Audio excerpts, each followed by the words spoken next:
10, 9, 8, 7, 6, 5, 4, 3, 2, 1.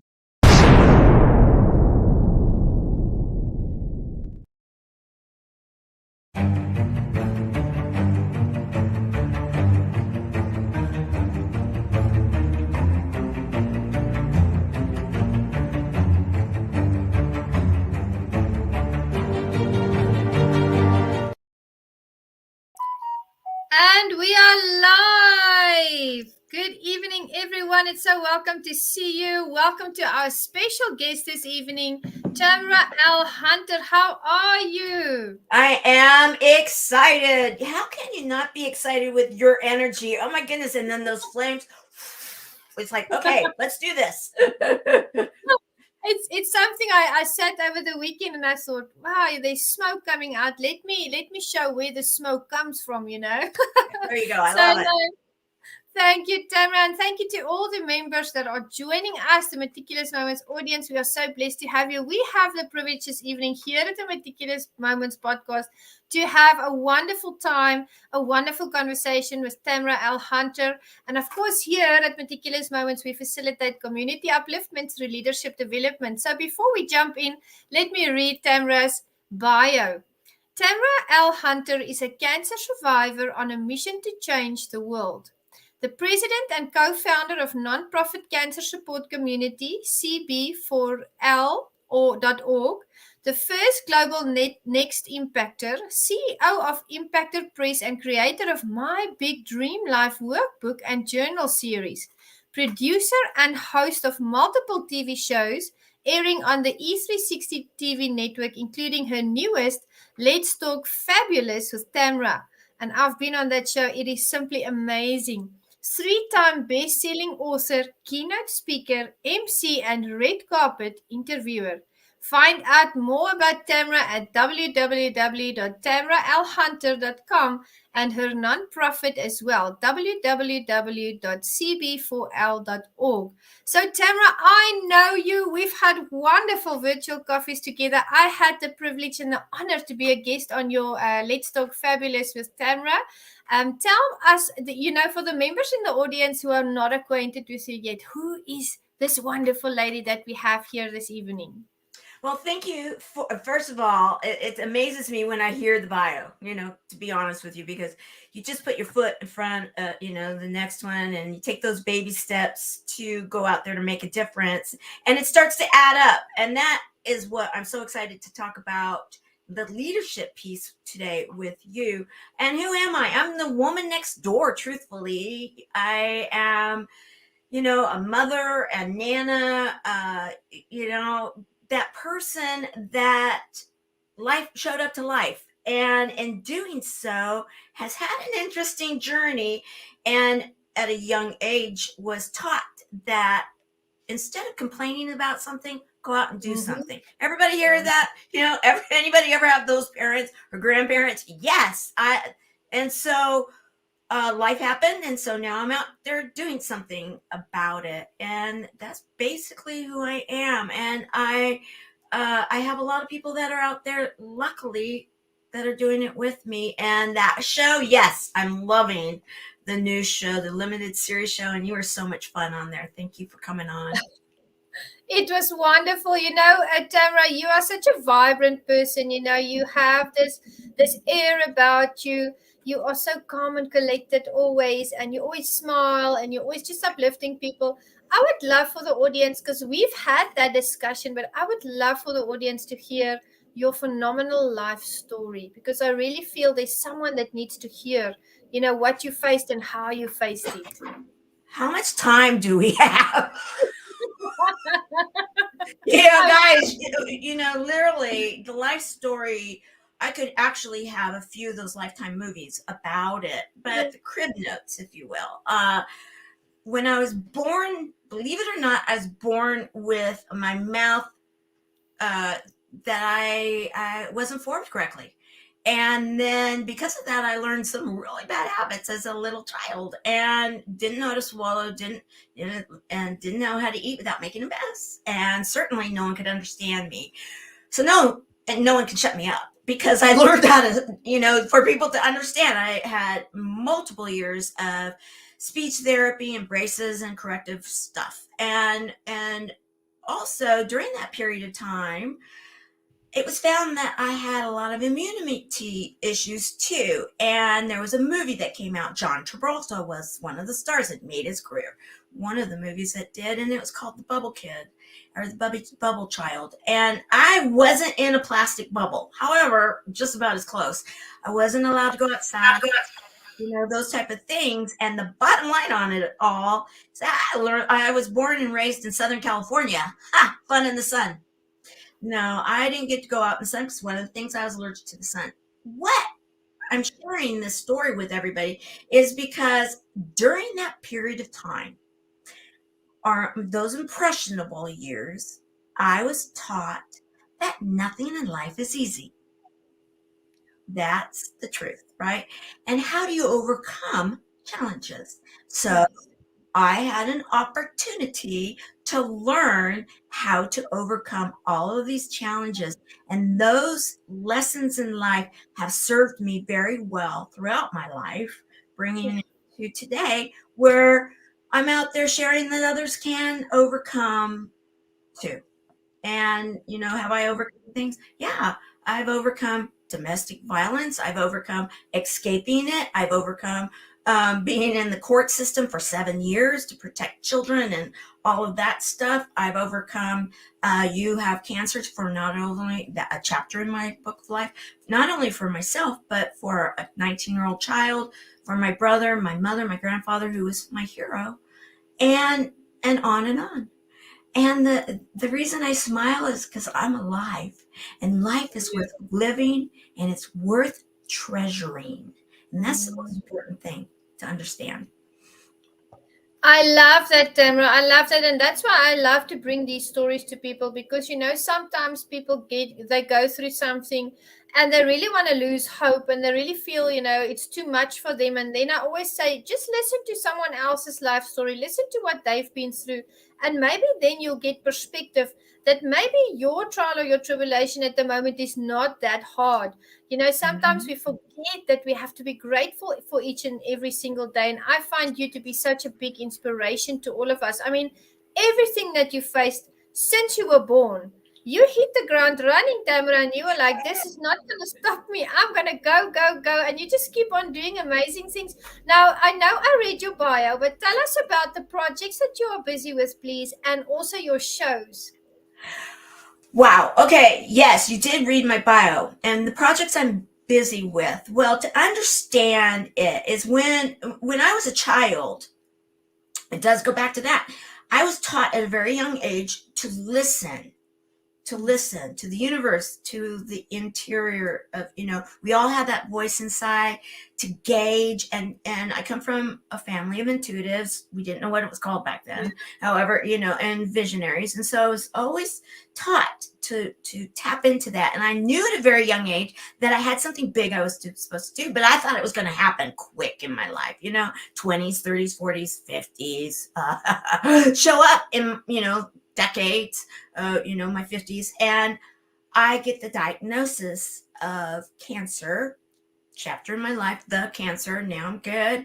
And that's where my purpose arrived. And I nearly had a death experience my first day of treatment. It introduced me to a buddy. And my doctors and nurses saw that when we arrived to the clinic, the frequency changed. This one moment in time, that event is what changed the trajectory of my life, and everything leads back to that moment. I was convinced by my doctor, he educated me, that we needed to change the way cancer is done throughout the world, and go ahead and go do it. I can't, you can. And so started a nonprofit, and I thought, oh yeah, that will happen fast. No. And so in doing that, that's how the shows started. You have to go out there, and no one really wanted to hear about it. A nonprofit that's all about supporting cancer. Sorry, that just wasn't going to be, big showstopper. And so found out I needed to find things people did want to learn about, stories, inspirational stories. Started my first show. I wasn't willing to call it a show for like 3 years. However, it is a show. And then from there, everything else started happening all the time, leading back to the original mission. So all of these other things that you hear on that bio, I always tell everybody all roads lead back to healing through connections. And my mission in this life is to see that we can raise the frequency of this world through love. And our mission with the nonprofit is that we share humor, hope, heart, hugs, and a whole lot of love. You don't hear cancer or other life-changing health events or anything like that. No, because we let go of that language, and it's all about really humanity. And that's what we need to do. We need to all come together as a human family. And that's part of one of the reasons I ran for the next impactor and won. And it was, why did I win? Not because of me. It was because of the mission and the message. And that is, we can together change the way that things are done. We are stronger together, and we can change the world with our hearts. I love that, and I just want to say, it's really clear. It shines through that you are a beautiful soul, and I experienced that humor, that hope, that love, and those hugs and that upliftment when I was on your show. And tell us more about your, the next impactor. Tell us more about that. I know you were involved in that, and it's so phenomenal to hear. You're just scaling and growing and adapting. It was because of a show that I found out about it. It had already started. It was a year-long process, and I got into it about, it had started maybe a month or two. And so I had the Service Hero Show, inspiring stories of those inspiring others. And I had opened it up for people to nominate a service hero. I had a service hero on the show. They didn't know anything about me except for I had a show, right? Nothing. And I learn about my guests. That's my mission as a host. So I have the show. We're visiting afterwards. And it's like, what do you do? I'm like, well, I have a global nonprofit, and I have the determination that we're going to change the world with our hearts. Tell me more. Okay, I did. Well, he's like, you should enter the race against time, to find the very first global next impactor. I'm like, tell me more. So started finding out about it. Well, starting a global movement, it's not just an 8 to 5 days a week kind of thing. It's a 365, 24 hours, 7 days a week. And I had some volunteers that came to start work with me. And I'm like, well, I have an opportunity. It will give us a lot of eyeballs. However, you guys are going to have to hold even a bigger role in what we're doing. What do you think? And they were like, do it. So I entered the race against time, the very back of the heap, very back. And I became obnoxious. I will be honest. I became obnoxious because every single day, because power in words. There are power in our words. Every single day I showed up and I announced clearly, I am the next impactor. I did it by voice, by graphics, by every which way, anywhere that they would listen to me. However, I still had my show. I left that alone on my show. And I invited all the other competitors, if you will, that were racing against time to my show so I could share their inspiring story of how they were inspiring others. And guess what? I ended up winning. However, my competitors, which we were all in the race against time, ended up joining me, and many of them now are the top leadership, and we together are changing the world as impactors, because I didn't win, we won. And that's the moral of the story, is that we can go into something and think it's all about us. And where does that get us? Truthfully, I don't know. Not many places, I don't think. I mean, it could. However, in the end, if you really want to go out there and be a leader, if you really want to go out there and make a cause happen, if you really want to go out there and see a difference in this world, don't make it about you. Make it about the cause. Make it about them. Help them. All my leaderships, everybody. I'm a volunteer. I don't get paid. All of us do not get paid. However, I do make sure, because I had 18 years as a headhunter and business consultant, I make sure to find out who are they and what do they want to learn. And then I find people to help teach them while we're serving others. It's simple to understand, not always simple to implement, but absolutely critical if you want to go out there and make a difference in the world. So that's what it is. It was a race against time. And we won. Yeah. The world won, I think. Yeah. I love the way that you phrased that. And, I saw, in our engagements and as we were just talking and sharing and, through the last couple of months, that you are someone that really gives your best for everybody else. I mean, it really isn't about us, it's about the people that we help. And I can really relate to that because Meticulous Moments is a community project. It's to uplift, and to facilitate leadership development. So I love hearing that. I love hearing the approach that you take. I love hearing your tenacity, that you really just went out there and you and I are both intuitives and the power of those words. Because I always say to people, whatever you give out to the universe, it's going to give that right back. And you were saying that, you were proclaiming that, and as you were rising, you also lifted everyone with you. So that's beautiful. That is such an inspiration. Now, talking about leaders, I want to ask you, who was the greatest leader in your life? Is there someone that stood out? Yeah, there was. And I mentioned him already, and I really thought about this question because you kind of given me a little heads up. And I've had a lot of leaders in my life. Truthfully, I have, and I've implemented different things. I've learned from each and every one. However, the one that always stands at the very front of the list and at the top of the heap and all of it was my grandfather. He was this humble man that was raised, well, he was born into a wealthy land owning family way back in the day, long, long ago. And he was the oldest grandson, so kind of like where that goes. The grandfather was the keeper of the land, and he had kind of earmarked it to that not to his son's generation, to the next generation that they would take over. Yet when my grandfather had an opportunity to start, if you will, like kissing up to his grandfather, he didn't. And his grandfather was up to shenanigans and my grandfather was tall for back in the day. And he loved horses and it was, yes, horse and buggy time. And the grandfather didn't like horses, was afraid of them. And so would have his grandson set up everything, take him into town so he could get into trouble. And my grandfather started figuring this out. And he finally told him, no, I'm not doing it. I'm not going behind my grandmother's back or my family's back. I'm not doing it. He was disowned.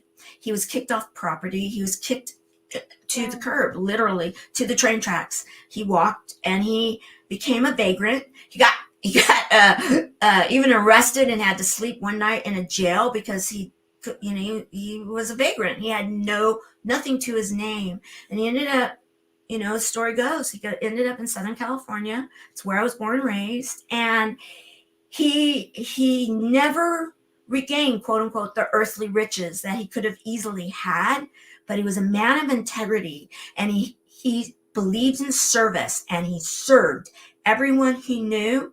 And then he ended up finding his calling in life at one of the big, huge mortuaries. Many people know it, Forest Lawns in the LA area, one of the biggest ones, I think, in the United States, if not in the world. Beautiful, well-known. And he was one of the consultants there, and he helped people in their time of grief and stress. And when I was growing up, I used to drive up there. I didn't go out with my friends during the weekend. I would go up and hang out with my grandmother and my grandfather and learn and hear these stories. And he made me promise long ago that my creed in life would always be to never judge another person. We never know what shoes they're walking in. Never to take an opinion on what their belief system is, and never, ever go against what they believe. Find out about them. You can have a difference of opinion, but don't don't have that about the person. You can have that disagreement too, on our ways of looking at life. However, don't ever put that opinion onto the individual soul. And that lesson in life and that commitment to my grandfather has served me well in every single thing I ever do. I always ask myself, would he be proud? Would he be proud? I believe he would. I believe he would, because that humility that he raised you with, that transferred over into your life, that life of service transformed over into your life. It's transferring over from you to the people that you touch. And you love people. And I noticed that you are someone that loves and accepts all people. And that is a strength. That is a strength, because not all people have that capability to say, well, here I am, I'm here to love and accept you, let's work on this together. That is a skill. So I commend you on that. And you're a great leader. You know, I watch you, I follow you on social media, and you and I talk, and I know you quite well now. And I want to ask you, if you had to describe your leadership style, what is your approach? What is your leadership style, in your opinion? Servant leader, without a question, I'm a servant leader. I want anybody that, quote unquote, they see me as a leader, to see that I helped them to become their better self, and that together we were able to make a difference. If it's a business, because I've had my own businesses, or I was in management for a Fortune 100 international company. Twice they brought me back. I have consulted with all sorts of different industries to help them. I started at even back in the day, I was in Southern California, and back in the day, Orange County went bankrupt, where Disneyland is, and it went bankrupt, and we had a lot of worker comp issues, a lot of business type issues, and I was the vice president of a company, yet the president was absentee, and so I basically was the one running the show, and I was a bit young. However, I had amazing staff, and a lot of things were changing during that time. And what ended up happening, this is just an example, was that I had a lot of people that wanted to come and work with us. We had the need to make things different. And we had a lot of companies that were kind of like, they were committed to the state. However, they didn't want to work in the state any longer, because it was not serving them well, but they couldn't leave their buildings. So what did we do? We opened up a temp service. It may sound easy, because we were a permanent placement. However, in doing that, we were able to I went to these different companies and said, will this benefit you? If so, we'll do it. And teamed with them, and then found the leadership within my group to say, okay, who wants to learn? Again, a servant leader. Sometimes when we look at a servant leader, we think, okay, we're serving our staff or anything. I look at it a little differently, or even maybe expand it a bit, is who do we touch in what we do? And how can we be a servant? And how can everybody benefit? And what is how do they take the temperature of that benefit? Because we may assume, but I ask, and then come out with the plan. Let's make it happen. And we do. And you know what? I was really proud with that particular company, and in that situation, we ended up becoming number 2 in the marketplace, behind the other company I had worked for, the international one, regional one, and where we had not even been on the map before that, but we were able to climb. And that's just a concrete example of when you choose to not make it about you, how can everyone win? And I always will look at least the 3 wins, the win, win, win. There can be more than that, but at least there must be 3, always. I love it. I love it. You are so adaptable. You adapt to your situation. And also what I notice is, and that's the makings of a great leader, in my opinion. You don't just say you're going to do something, you go over to that action. You went out there, you did what needed to be done, because you saw, what positive effect it would have for the whole collective. I love that. That is absolutely stunning, because a lot of people out there are leaders, and they mean well, and they are good people. Yeah. But they don't always have big plans, but they don't always go over into that action.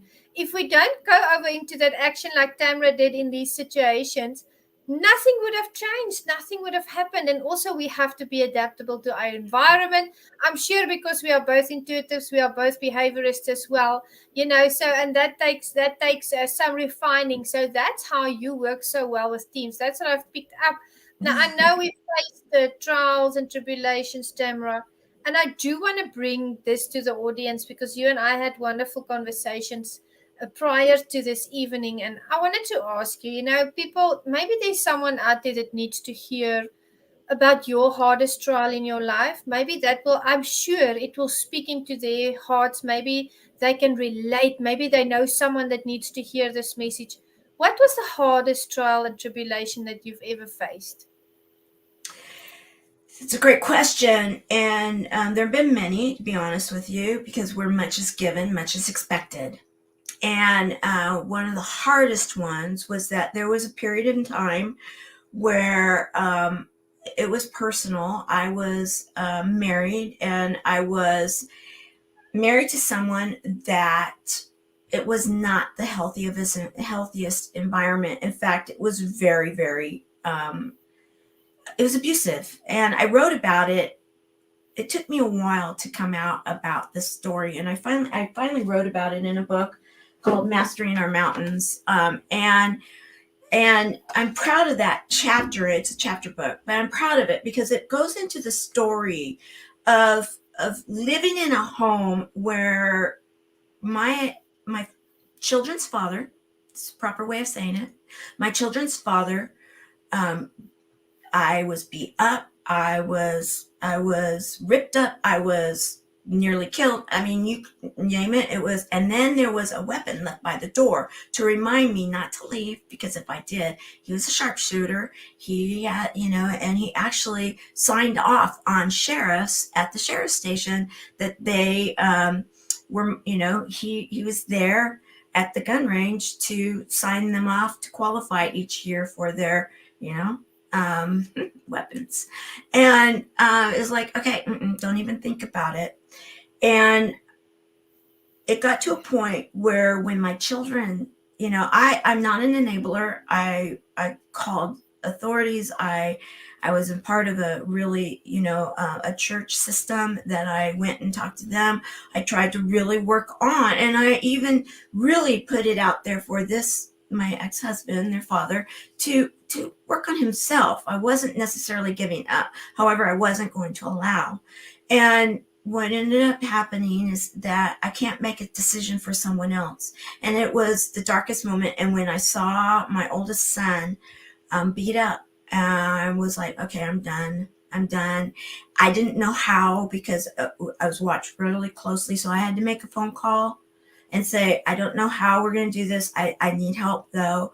And I got permission from the courts to leave the state and run to the border for our lives with our cars, basically, because I was told if I was found and could, that there could be a stay where I couldn't get across the border from one state to the next.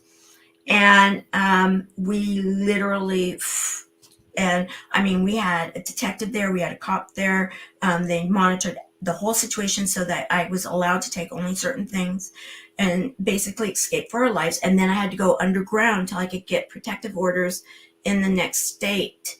And realized when I finally got over the state line to breathe, that one of my kids didn't even have shoes. We didn't grab shoes for him. We had to stay underground, and we only had what we could stay in that room, and we had to wash out our, if you will, underwear every night until that protection was granted. And I had to leave everything. And to understand, I lived in a beautiful place. I had custom stuff, and I left all of that behind because that's not what's important in life. Yes. It's not. And if I can do something like this, and I was scared, I'm not going to misrepresent that, oh yeah, it was easy. No, I was scared. And yet, in asking for help came. And we were able to get through it. And now that's 20-something years ago. That's why, though, I still to this day protect, family members and such. You'll never see all over my social media. And people kind of wonder why. Well, it's because I have to be respectful, but I have chosen to go out there because if I can do this, again, I'm the girl next door. If I can do this, you can too. So if you're scared and you think, oh, there's no way that I can do it. I understand that feeling, and yes, there is. Yes, there is. You can do it. There are people out there that will help you. You need to ask for that help. Yes. I agree with you. I agree with you. And, just hearing that story, it actually gives me shivers because I know out there in the audience, someone is watching that is too fearful to Yeah. make a change because I've been there before. I know that it feels like everything's going to fall apart, but maybe sometimes you have to have that tower moment. Maybe sometimes everything has to fall apart for you to start over again and build a new foundation. Look at Mhm. Tamara, look at our lives and see that we went through it. Tamara faced something that I don't think many people face in their lives to that degree. Mhm. Having the gun at the door and knowing that even the sheriffs couldn't help you. That's fear plus. That's next level. But just make that change. And for those in the audience who do not know what it means to be an enabler, remember Tamara said she wasn't an enabler. When you're an enabler, you accept the behavior of that abusive person, or you brush it off, or you don't do anything about it, you don't say anything about it, making that person think psychologically they can continue in that manner, they can talk to you in that manner, they can abuse you physically, they can treat you in horrible ways. So Tamra had to be quiet because she knew that you were going through something exceptionally horrific, because you knew, I mean, if the sheriff's office can't even help you, and yet you took that step, and you knew it was going to break down everything that you'd worked for, but you took that step, you had that courage, and you stepped out of it. And I always say to people, the most difficult thing to do for them to get out of these relationships is to take that first step. Right. Yeah. That first step. And let me just clarify. He did sign off on many of them, not every one of them. And when I had a judge court order, because I went before a judge, I got a private hearing before a judge to get permission to go. When I had that in my hand and then I called for help, it didn't matter who I was and everything. That was a trump card. So I still to this day am grateful that the sheriff's office did show up, and I'm grateful that my family saw to have a private detective there too, to make sure that they would not, do anything, to give me that fighting chance to make it to the border.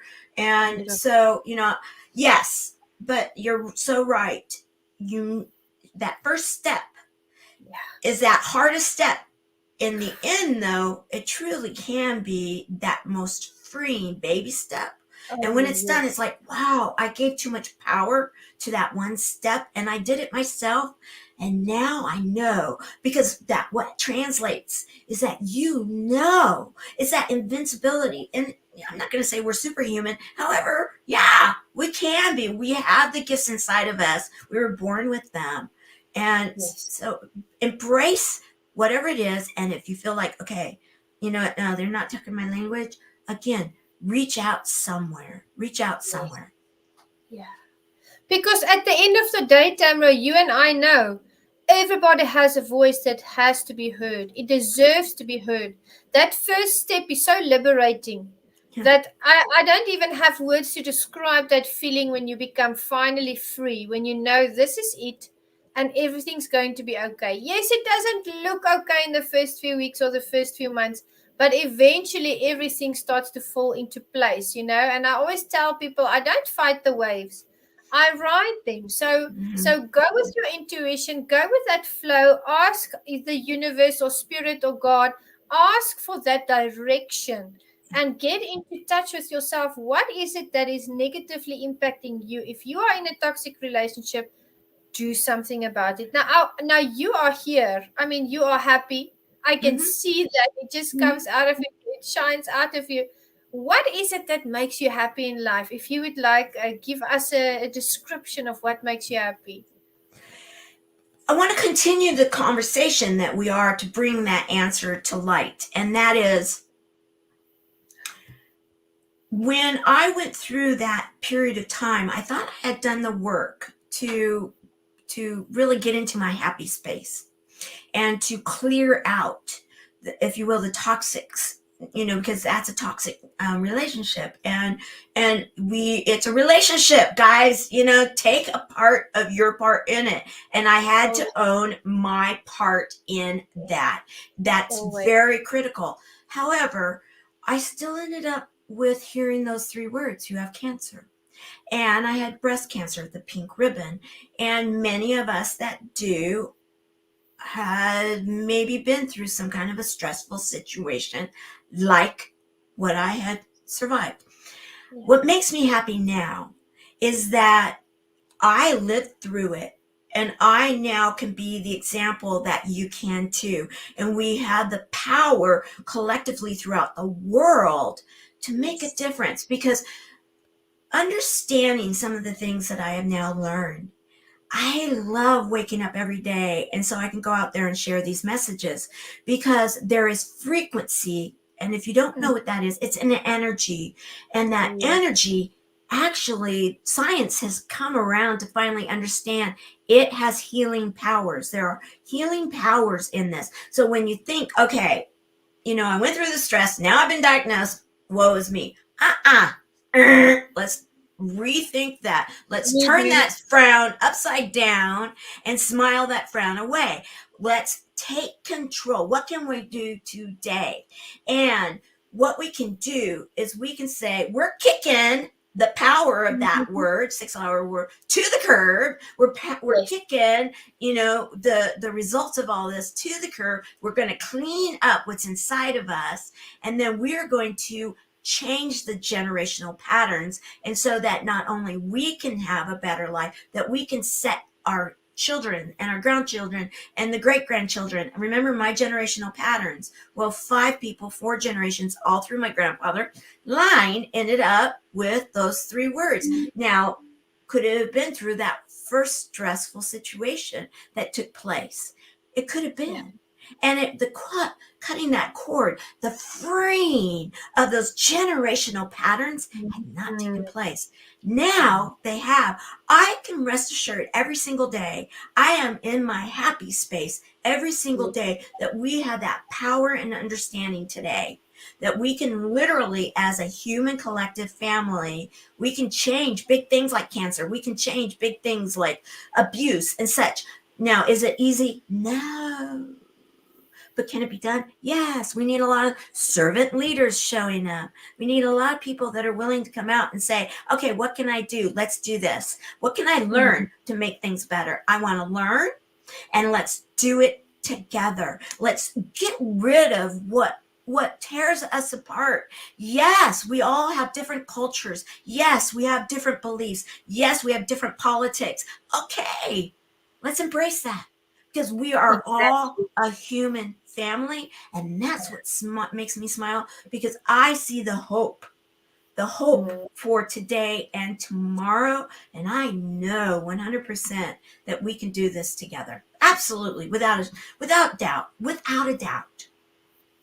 I agree wholeheartedly with you. I was thinking as you were speaking, there used to be this misconception in the world that we were at the mercy of our generational curses, that we were at the mercy of the things that were just coming at our lives. And that is the biggest lie out there. We have the power of the word. We have the power of, writing down manifestations, speaking them, really just going into that flow with energy, really going into those frequencies, and you see them all over. I mean, those frequencies are, if you don't know which frequencies Tamara is talking about, go onto TikTok, for instance, or onto YouTube, and see the videos that people are out there. They explain the frequency and they explain the purpose of it, because at the end of the day, we are all energy, we are all connected. And I believe that COVID showed us that our Yes. differences really aren't important when we face something like a pandemic or something that's threatening to the human race. Shouldn't we now have learned that lesson and transfer it over now to post COVID times and just say, you know what? We are all of the same human race. Let us all just work together and make the world a better place. There's people that's going to respond to that. People will catch that hope that you bring, Tamara. They will catch that love and the hugs and the joy and the energy. And there's others that will turn their back on that, but we Mhm. love them as well. You Exactly. know, we Yes. love everyone. So I know there's been disappointments. There's good times, there's Mhm. disappointing times, there's times that we maybe have plateaued, there's times that we learned lessons. If you can think of one disappointment that really impacted you, because I know that it made you a stronger and a better person, but for someone out there maybe facing a disappointment, did you face a huge disappointment and how did you really work your way out of it? Wow. You know what? Can we just say many again? There's always those disappointments, and one that I will speak to without giving all the details is that in having a global nonprofit that we're all volunteers, you really do put a lot of trust and love and work and time into helping to build different people. And there are times that you may think, okay, everything is going well, and then all of a sudden, wow, what happened here? You feel like you've been blindsided and slapped on the face, and we're like, what is going on? And I had one of those deer in the headlight moments with someone that had really gotten into this inner circle and had been, really improved, and I was very vocal about that. And then all of a sudden, it's going out there and saying all this stuff that was not real, not true, like made up. And I'm like, where did that come from? And disappointment's the good word in that, because was I mad? No. Things happen. Was I hurt? Yes. But I was deeply disappointed because I thought, wow, the energy that it took to turn and to do this, what was the outcome? We could have worked together. And even if there had been something, still to this day, it's like, okay, and to everybody's credit, finally things were healed, and the agreement to go on, in different paths. However, sorries were said and accepted, and I'm grateful for that, because you wait enough time. And I did not lash out. I just waited. I waited because I'm like, there's got to be something, and it's not personal. It has to be that whatever's going on here, it's disjointed, disconnected somehow. Let it go, Yes. and concentrate over here. But did it affect what I was doing? Did my reputation for a little while become tarnished and everything? Well, in some people's eyes, anybody that really knew me knew, but that can happen. In the end, the lesson was that the truth always prevails, that good always will overcome the evil, that light will always shine through. And you have to have a strong enough foundational belief that what you're doing and the why behind the why is going to have you Yeah. still show up, that you're not going to lose the faith and the determination. Did my wings get clipped a bit, and did I lose, some sleep over it? And did I kind of like, yes, of course, I'm human. you know, um, but the greatest disappointment was that we're human, and there's a human element in that, and we need to still have that unconditional agape love. And I still do for this person. You can agree to disagree, and you can go on different roads. Course. However, do Oh, I still love this person unconditionally? Yes, I do. I love that. You see that beautiful heart, audience? That is what I'm talking about. And, I was thinking as you were speaking, there's a scripture in the Bible that says, that which the enemy has intended for evil, God will turn into good. And I Yeah. know, I know, I know. And you and I love all people. I mean, that's something that we do, but not everybody that we know or even love or even support or follow, not all of those people will always be cheering us on. And anybody's, there's always someone's out there saying something. So that Mhm. happens to everyone. I love the way that you handled that. But I always tell people, uh, some people will listen because they are available to listen to the gossip, and other people that are really our friends and really invest in us and that really know us will not turn an ear to that. So I mean, Mhm. I guess it always comes down to the choices that people make, and that's Right. beyond us. That's not something we can control. Right. And, I hear from a lot of people because of what I do. And I will say this too is that I hear this more times than not. And I want to go on record and say that life happens. And Yes. oftentimes, when you're out there so much, you may become a target. And I'll hear this from people, oh, I became a target, and they just started, flinging the arrows or whatever it may be. And then that sometimes people don't realize that they're taking then the defeatist attitude or the victim attitude or the whatever Yes. instead of, okay, what is wrong?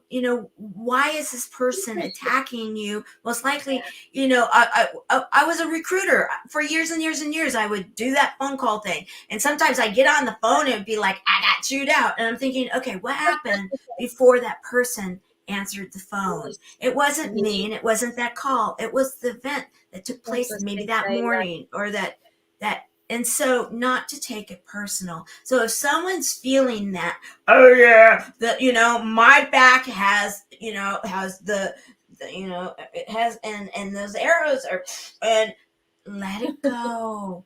Let it Yeah, go. just love Hold them. Just on to love your them. truth. Yeah. Just love them. I adore what you say and how you say it, because we have so much empathy for people, and none of us are perfect. No. And that's why I have so much forgiveness for people, even if they wrong me. I love them because I know I'm not perfect as well. We all go through things, but you are busy with so many big projects. I know that you put together a beautiful video clip.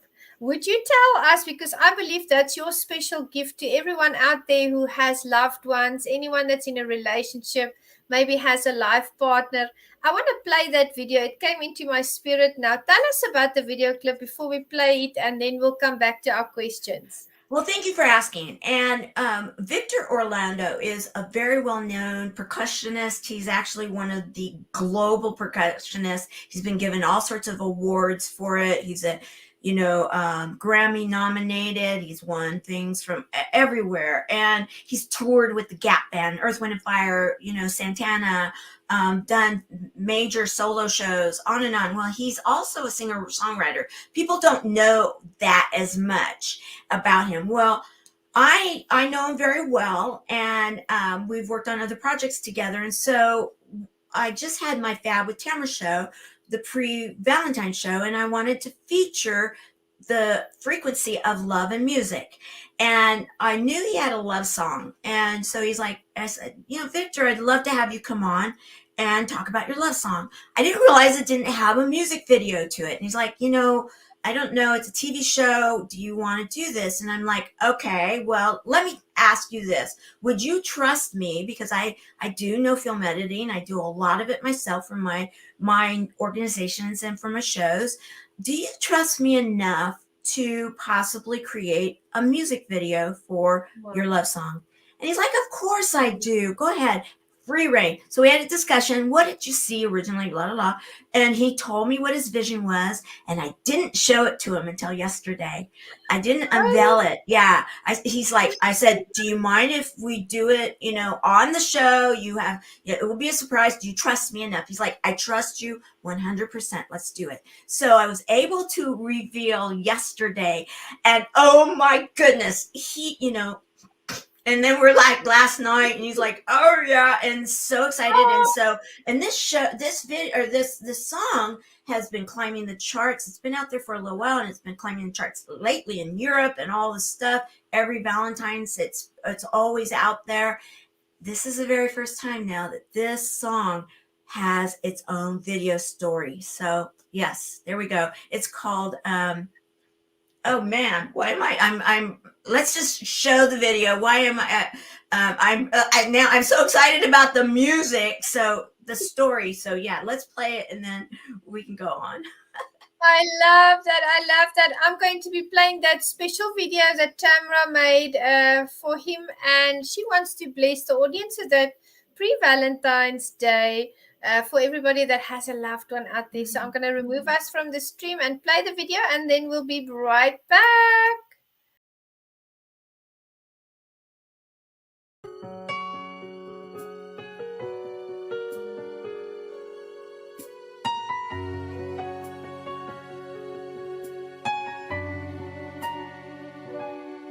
When I consider all those things that make me happy,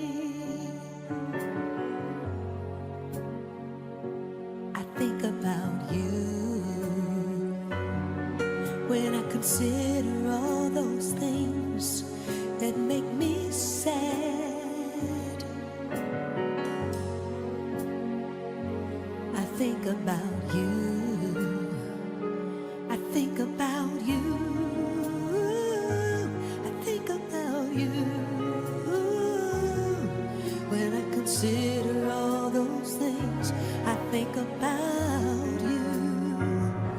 I think about you. I think about you. When I consider all those things, I think about you.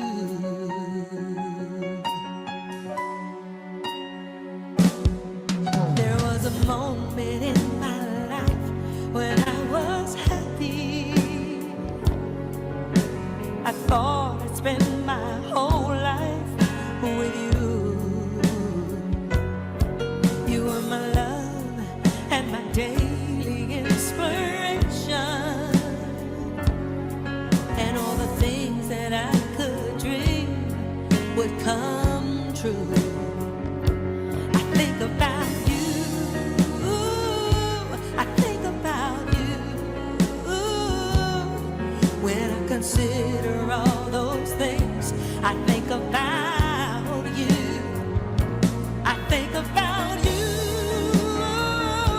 I think about you. When I consider all those things, I think about you.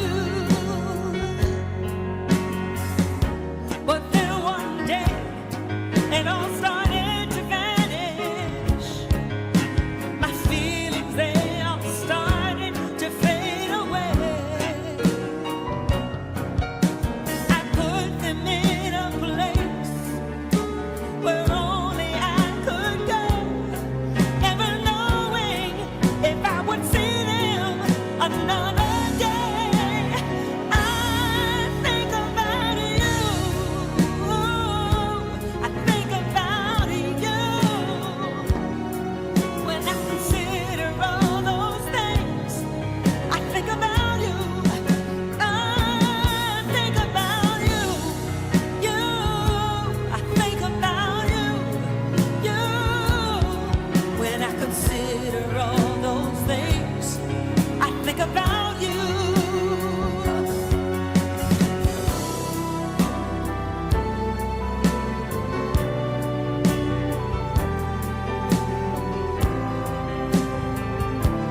is so beautiful. I can understand why you got all teary. My goodness, you did such a great job, Tamara. Well, thank you. I think about you. There it is. You know, I was just thinking about the story, and Wendy Barnes is the voice, and you know, she has such a soulful way of singing this. And Victor on the show yesterday was talking about the inspiration of this love song, and just even his explanation of where it came from, and that he heard the words and the music as it was like it came from, you know, somewhere else through him and then out, and then he heard the voice. Wendy Barnes nailed it. He said all he did was kind of give her a little bit of, just ever so little bit, like he did with me, and she knocked it out of the park. And then he gave me a little bit of you know, like ideas, boom. And so yeah, happy Valentine's. And happy, you know, the frequency of love literally can make a difference in our lives. And that's what this video is all about. In that, you, even at the end, it's like, okay, are they still together? Are they not? And it's a bigger story than just that one relationship. It's really the human relationship is really when it comes down. And I think about you. I think about us. I think about us and all of you out there. I think about you, in that we together can change the world with our hearts. And that, to me, is what that video is all about. I love it. It's absolutely phenomenal. It was so beautiful to watch, you know, and the way that you really structured it and put it together, just so very unique. I understand why he really just loved it. And it's a great gift that you are giving to people out there, something they can send to their loved ones. I'm going to make the links available in the description after this live so that it's reshareable.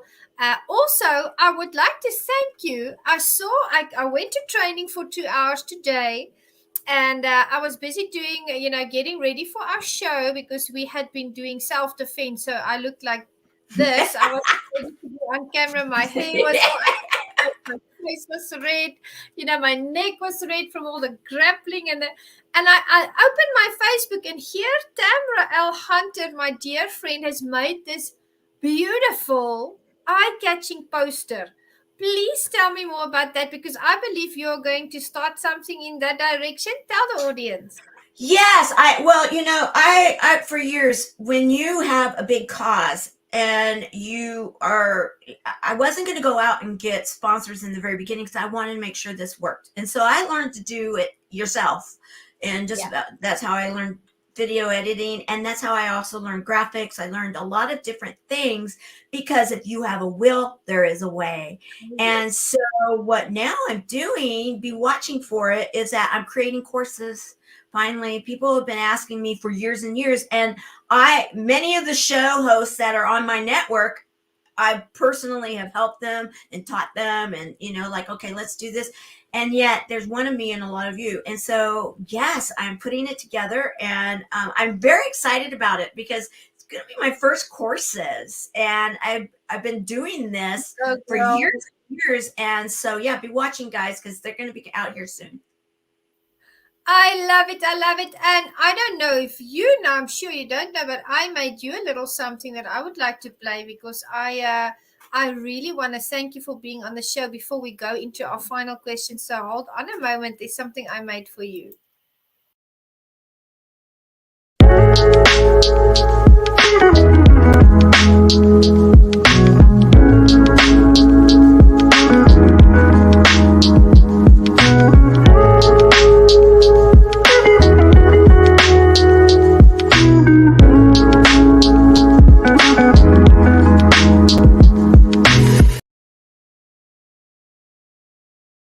Let's try that again. I think it got stuck.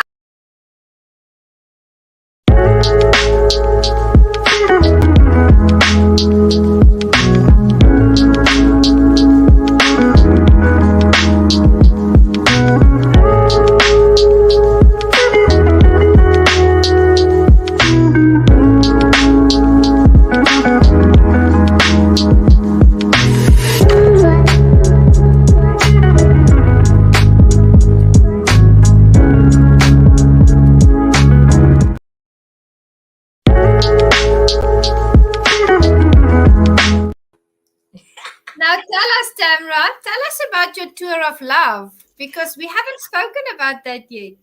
Well, thank you. That came out of the nonprofit, and the bottom line is we did a 36-hour live event on E360 TV back in 2020.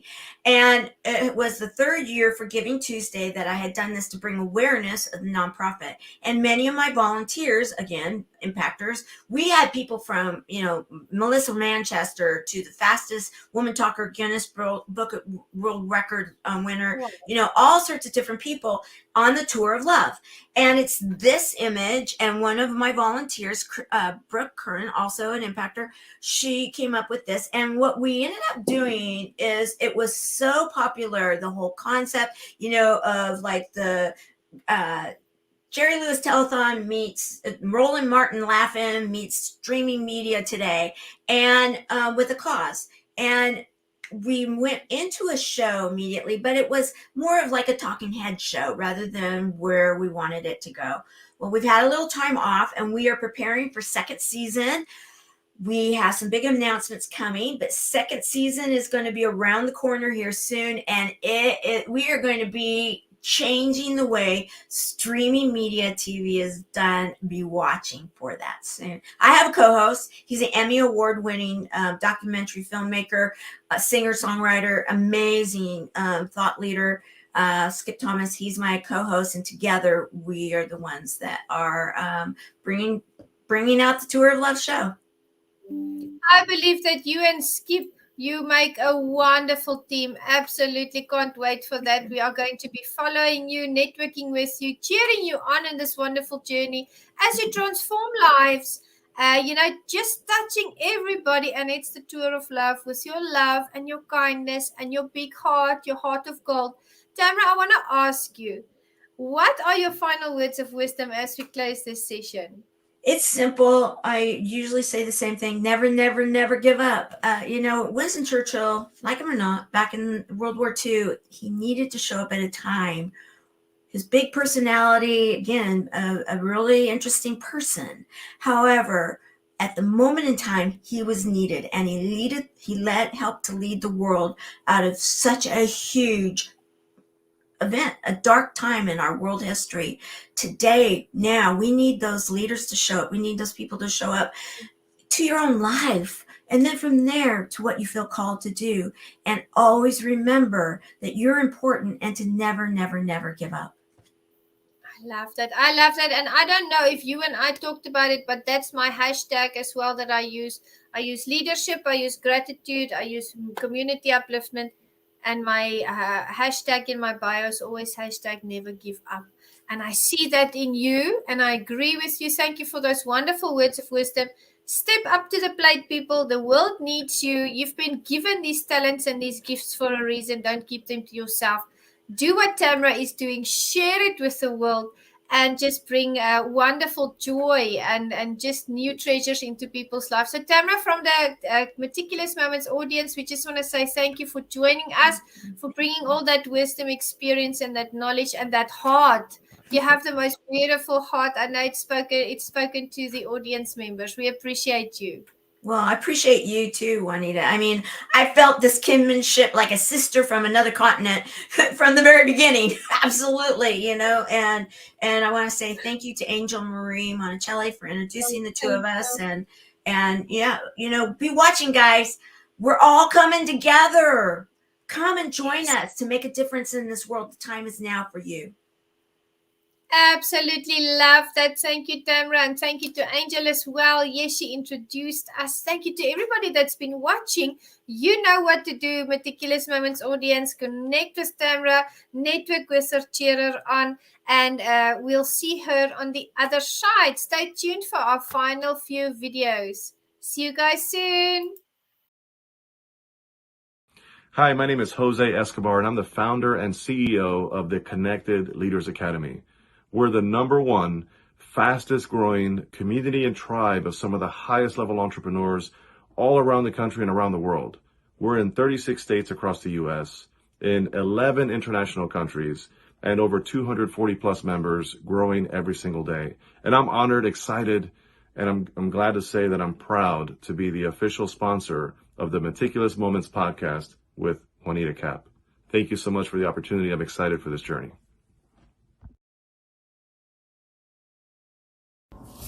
Hey everybody, my name is Patrick Rude. I'm the owner of Rude Financial Services, a proud sponsor of the Meticulous Moments podcast, hosted and directed by the beautiful, strong, and intelligent Juanita Kapp. I cannot tell you enough about what this woman has done with this podcast and the effect that she has had on me and all of the other sponsors and people that listen. Don't miss it.